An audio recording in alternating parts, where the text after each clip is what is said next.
Welcome to COG call of games. तो कमेंटबाजी का सिलसिला लगता है ख़त्म हो चुका और अब स्टार्ट हो गया है सामने से कमेंट करके जवाब देने का सिलसिला।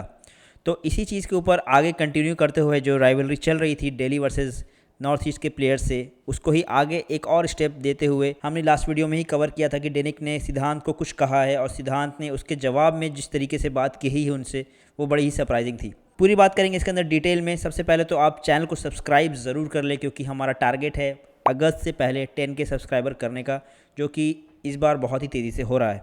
तो उम्मीद करते हैं कि इस वीडियो के बाद भी अच्छे खासे सब्सक्राइबर मिल जाएंगे हमें और हम और ज़्यादा से ज़्यादा आर्म रेसलिंग की कम्युनिटी के अंदर जुड़ सकते हैं और भी ज़्यादा अमेजिंग अपडेट्स आपके साथ, आर्म रेसलिंग की इनसाइड स्टोरीज़ आपके साथ शेयर करेंगे जो आप कभी मिस करना चाहेंगे नहीं।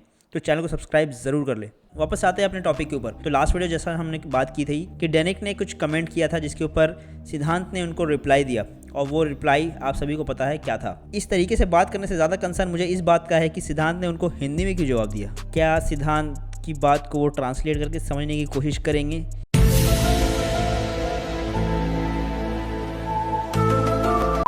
इसी चीज़ के ऊपर आगे बढ़ते हुए संजय जायसवाल ने प्रॉपर वीडियो बनाई। स्टार्टिंग में वो कुछ एथलीट्स के ऊपर बात करते हैं, जिसमें दो नाम सबसे पहले हाईलाइट किए, वो किमकिमा और डेनिक के थे।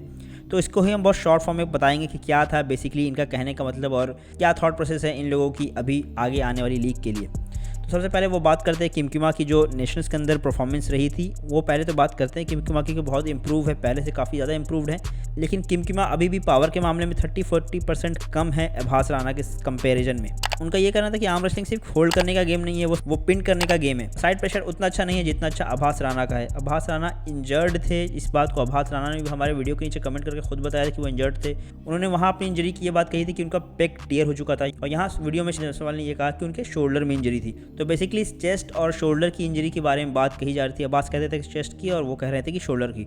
इस इंजरी के बावजूद भी अब्बास राणा ने उनको होल्ड करके रख लिया। इसका मतलब है कि उनका साइड प्रेशर कितना ज़्यादा अच्छा है किमकिमा के सामने। तो अब अब्बास राणा के बारे में वो ये कहते हैं कि बिल्कुल ही रेडी हैं, बिल्कुल ही फिट हैं और ऑल फ्रेश हैं। अब बिल्कुल ही वो चांस नहीं देने वाले हैं। अब अगर मैच होएगा तो 3-0 से अब्बास राणा जीत जाएंगे। इस चीज़ को क्लियर कट उन्होंने अपनी बात कह दी आने वाली लीग के लिए। लेकिन इसके बाद फिर वो माइक देते हैं अब्बास राणा को, और आज आपको गोल्डन बॉय के गोल्डन वर्ड्स भी सुनने को मिले। अब्बास राणा अगर गेम में सिर्फ बात भी कर ले तो 1 पॉइंट तो 1-0 तो उनको ऐसे ही मिल जाना चाहिए। तो फाइनली अब्बास राणा ने अपनी बात कही और उन्होंने भी यही चीज़ को दोहराया कि वो इंजर्ड थे, लेकिन नेक्स्ट मैच के लिए बिल्कुल ही रेडी हैं और अपना 100% भी देने के लिए रेडी हैं। फिर आगे बढ़ते हुए उन्होंने डेनिक की बात की। उन्होंने ये कहा कि डेनिक सबको चैलेंज करते हुए चल रहे हैं आजकल। फिर सिद्धांत ने यहाँ के बाद टेक ओवर किया इस वीडियो को और आगे प्रोसीड किया। स्टार्टिंग में कुछ वर्ड्स उन्होंने इंग्लिश के कहे, मुझे लगा कि शायद डेनिक को जल्दी समझ में आ जाए, इसकी वजह से उन्होंने इंग्लिश का यूज़ किया, लेकिन वापस से फिर वो हिंदी में आ जाते हैं और वो कहते हैं कि आज तक कभी भी उन्होंने किसी अच्छे टॉप रोलर के साथ खेला है या नहीं। और उनका ये कहना था कि पिछले 2 साल में एक भी अच्छे टॉप रोलर से उन्होंने अभी तक खेला नहीं है।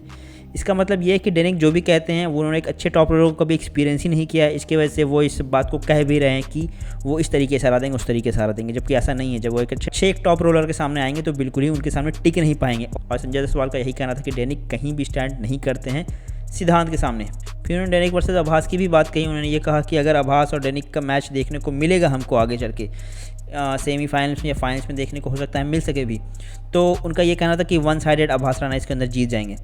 और अगर जीतने के बाद कोई एक्सक्यूज़ बनाता है कि अब्बास राणा वेट ज़्यादा कैरी कर रहे थे और डेनिक कम वेट कैरी कर रहे थे, उनका ये कहना था कि 15 साल के एक्सपीरियंस में अगर कोई 90 kg से ज़्यादा वेट रखता है तो ये 90-100 kg का वेट गैप उतना मैटर नहीं करता है। उनके हिसाब से अभी तक जितने भी COC बने हैं लगभग 90 kg के कैटेगरी वाले ही बने हैं।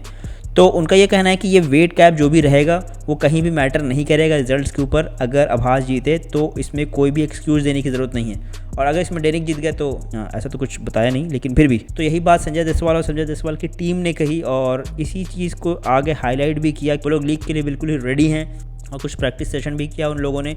और फिर सबसे बड़ी अपडेट, पर्वत के शिखर से लेके समुद्र की गहराइयों तक बस एक ही चीज़ का इंतज़ार था, वो था इनका कमबैक।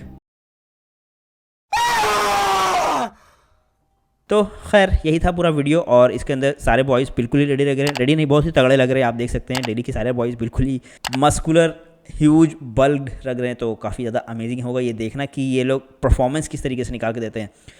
उम्मीद करते हैं सारे लोग हेल्दी होंगे और सारे लोगों को गुड लक। बहुत ही जल्द मिलते हैं नेक्स्ट वीडियो में नेक्स्ट टॉपिक के साथ, और आप जाते जाते सब्सक्राइब ज़रूर कर लें।